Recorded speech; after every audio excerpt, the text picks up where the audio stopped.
One of the scourges for increasing poverty is the price increase, especially food prices. Rising food prices increase income for food producers, in this case, farmers, but reduce the purchasing power of food consumers. On the other hand, for consumers, the food prices increase directly rise household spending on food. How does rise in prices is responsible for poverty? For many households across the world, rising inflation poses a significant challenge. Higher prices can erode the value of real wages and savings, leaving households poorer. But these effects are not felt equally. Low and middle income households tend to be more vulnerable to high inflation than wealthier households. What food prices will rise the most? For me, I think the food that is rising in price the most is dried mangoes. What is causing the rise in the food prices? The food will rise in price because it has many processes. The mango farms are decreasing and some prices are rising due to high oil prices and climate change, and also due to the pandemic. Why food prices are rising in the Philippines. Flood inflation is growing problem. In fact, that main drivers of higher inflation are food and non-alcoholic beverage, 7.4% alcoholic beverage and tobacco, 9.8% of housing water electricity, and other fuels at 7.3%. Why is the price of food increasing? Part of the price hike stems from force beyond individual control global inflation due to a multiplicity of causes including the Russia-Ukraine war, supply chains snags, and extreme weather events is putting a strain on food prices everywhere. What are the four factors that affect food cost? Geopolitical events, global demand, exchange rate, government policy, disease and crop yield, energy costs, availability of the natural resources for agriculture, food speculation, changes in the use of soil and weather events have a direct impact on increase of decrease of food prices.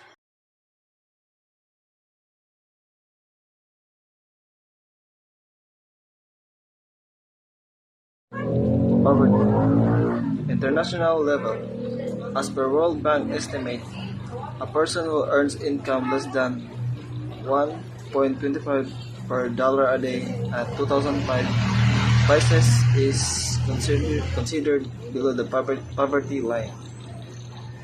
In India, poverty line is used to identify the poorest in calories.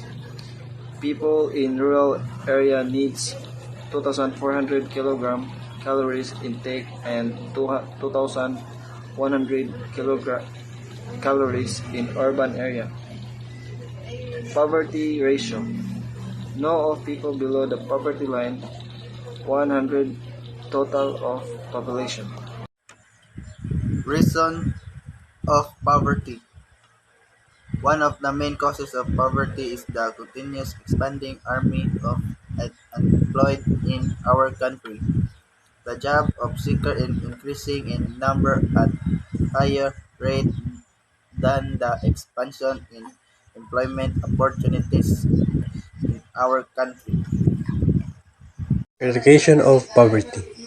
The World Social Summit identified poverty eradication as an ethical, social, political, and economical imperative of mankind called and on government to address the roots causes of poverty, provide for basic needs for all, and ensure the poor have access to productive resources, including credit and education. How can we eradicate poverty? Priority actions on poverty eradication include improving access to sustainable livelihoods, entrepreneurial opportunities, and productive resources, providing universal access to basic social services, progressively developing social protective system to support those who cannot support themselves. Why is poverty eradication so important? Poverty is associated with a host of health risks, including elevated rates of heart disease, diabetes, hypertension, cancer, infant mortality, mental illness, undernutrition, lead poisoning, asthma, and dental problems. What is the government doing to eradicate poverty? Making earned income tax credits and child tax credits easier to file.